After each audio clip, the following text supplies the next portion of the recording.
Want Snapchat to suggest people you can add as friends? I'll show you how Find Friends works. Open the Snapchat app on your phone. Look at the top left corner and tap on the profile icon to enter your profile.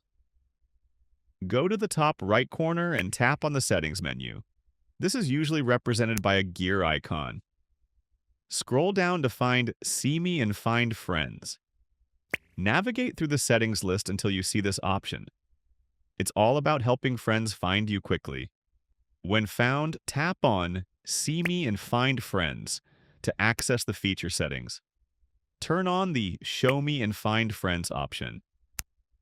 Simply toggle the switch to enable this feature, making you visible on Find Friends. Now, your friends can easily find you on the Find Friends page. You're all set to connect with more people effortlessly.